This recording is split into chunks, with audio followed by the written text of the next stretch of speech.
With each webinar, we like to just let you know that if you have any questions throughout the webinar, please type them directly into the questions window of your GoToWebinar control panel. I will refer back to them at the end of the webinar as time permits. If your questions are not answered, or if you have any additional questions after the webinar, please feel free to send them to our support desk by email or phone. To reduce the likelihood of audio or visual issues during the webinar, we would recommend that you turn off all other programs or applications that may be running on your computer. If you do encounter any issues hearing me or viewing my screen, please switch to the telephone option in your GoToWebinar control panel and call into the webinar instead of using your computer's microphone and speakers. Leaving the webinar and joining again may also resolve any issues. If you can't resolve the issues that you're experiencing, we will be posting the recorded version of this webinar on our support documentation site later today. For our spring cleaning webinar, we have a 4-area focus. At the end of each semester or term, we believe in doing a quick scan of your system as a great way to ensure that you're getting all the information that you need and tying up any loose ends before students and faculty leave for break.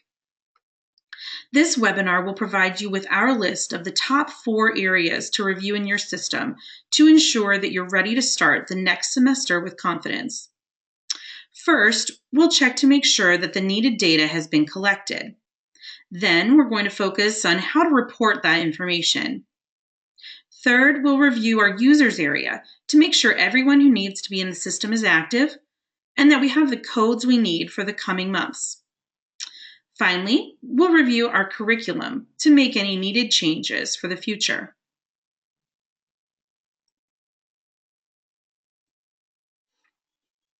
Our first area of data collection is to look at the table of contents.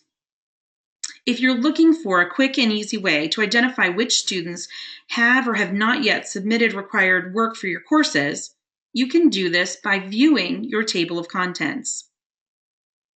The View Table of Contents screen allows you to track student submissions. You can see which students have submitted work and which have added content yet but maybe not submitted, and which have not begun even working on a specific assignment yet.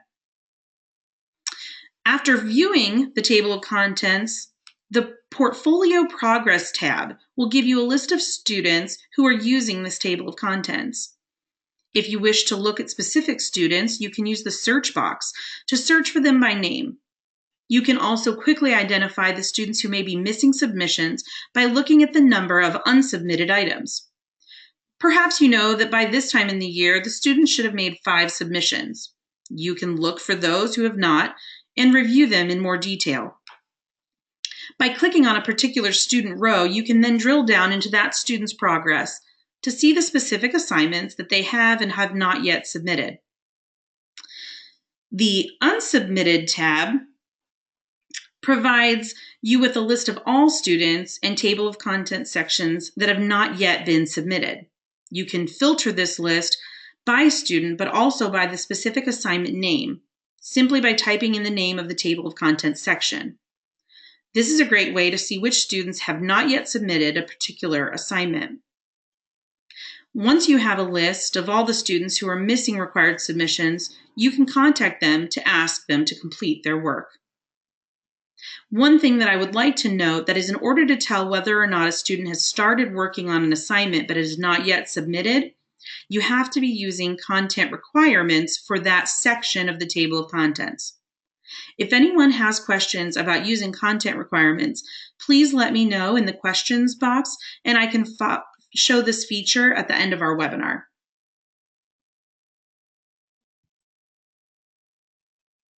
The student results screen allows you to review all assessments collected within a given time frame.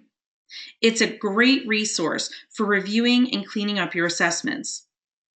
This screen allows you to quickly identify assessments that are pending, or in other words, that have not yet been assessed or graded, so that you can reach out to those assessors and ask them to complete their work.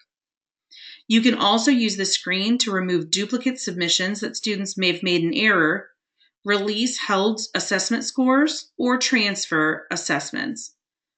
All of these actions can be done one at a time or in bulk. The most important thing to know about the student results screen is that there is a default time horizon of 2 weeks, which means that when you first come to the screen, you're only going to see submissions made within that 2-week time period. To alter those settings, click on the results search link at the top and choose the desired dates and other settings, then click search. You can click on individual rows to delete, transfer, and view or release assessments one at a time, or you can use the Show Bulk Actions button that will be in the top right corner of the screen to get the 3 columns that you see in the bottom image, which would allow you to release, transfer, or delete different submissions in bulk.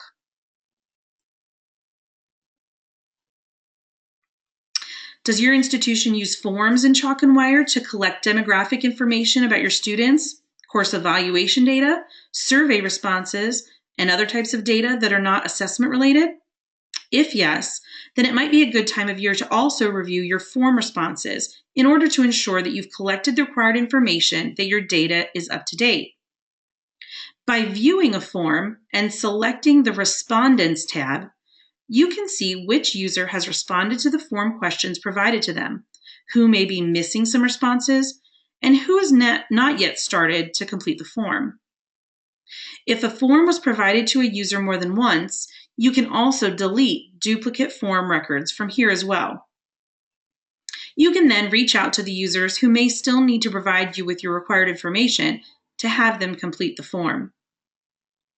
In some cases, your institution may prefer or be required to import form data in their Chalk and Wire system.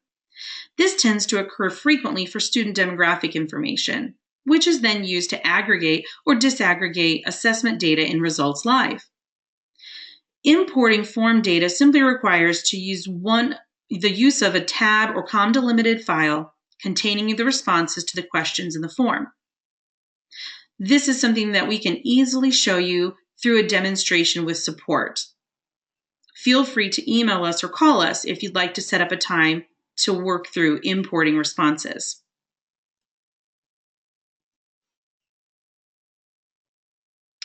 Reviewing your field placements, if you use this tool, can be an important step in checking for any incomplete assessments, making sure that journal hours are completed, making sure that any kind of reports have been signed off on, and more. Using the Search Field Placements option will allow you to filter your results regarding placements to see exactly what you have completed and has not yet been completed.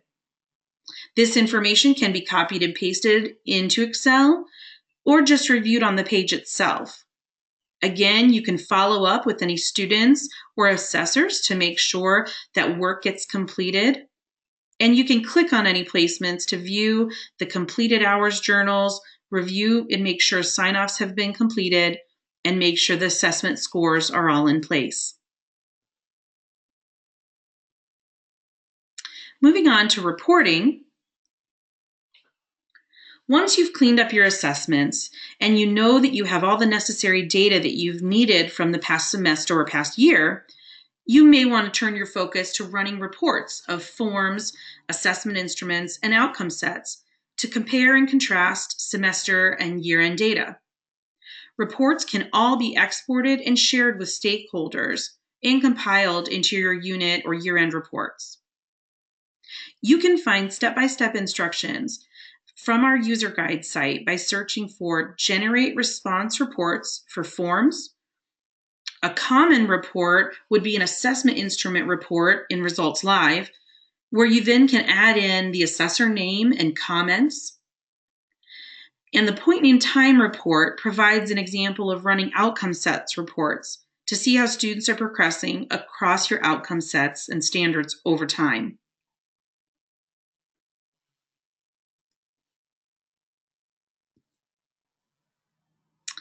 Going to the users area in Chalk and Wire can aid you in cleaning up any kind of user issues that you're having in your system. This is a really helpful step to prepare for your next semester. By going to users and selecting the permission group and then making sure that you click on the Show Expired Users button, you can view any user that may need renewed before the next round of courses begins. This is extremely helpful for assessor accounts, where students can't necessarily submit to assessors if their account has expired. You can also expire any users who are not going to be using Chalk and Wire in the future by editing the user's profile and selecting the expire option.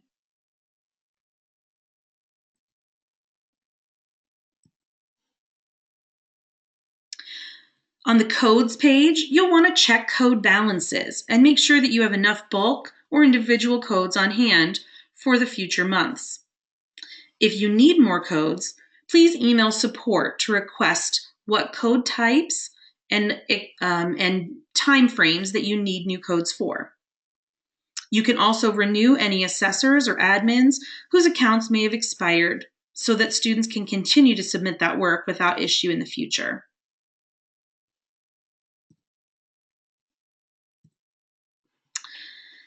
Do you ever realize after the new semester is in session that maybe there was a change to curriculum or a rubric or course assessment instrument, and now your tables of contents and instruments aren't properly aligned? If so, going into our curriculum areas will be a helpful tool for your next semester. This can be a great thing to do at the end of a term, since maybe those changes that are upcoming are already fresh in our minds. We suggest reviewing your tables of contents, assessment instruments, and forms, and making any known changes, maybe additions and removals of pieces of information based on user feedback. In tables of contents, frames on sections may need updated to clarify information, instrument links may need added or removed, and due dates may need changed for the next semester. This is a great time to make changes to instruments as well. Remember that minor language changes can be made by editing an instrument. However, major revisions must be made on a new instrument by duplicating or creating the new instrument from scratch. Editing forms and checking links within frames on tables of contents or in field placement templates is also a great thing to do to prepare for your next term.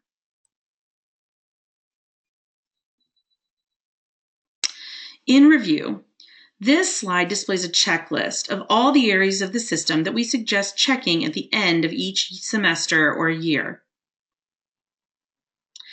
We're going to provide a detailed link to this checklist within the recorded webinar so that you could access this checklist and hopefully keep it on hand so that you have something to go back to at the end of each semester, the end of each year, and just kind of go through your system and make sure that you feel comfortable about everything's clean, I have my data, we're ready to move forward. This concludes our spring cleaning webinar. Please note that we will be posting this recorded version on our webinar or of the webinar on our support site later today. If you'd like to watch this version again or use it as a resource for others within your institution.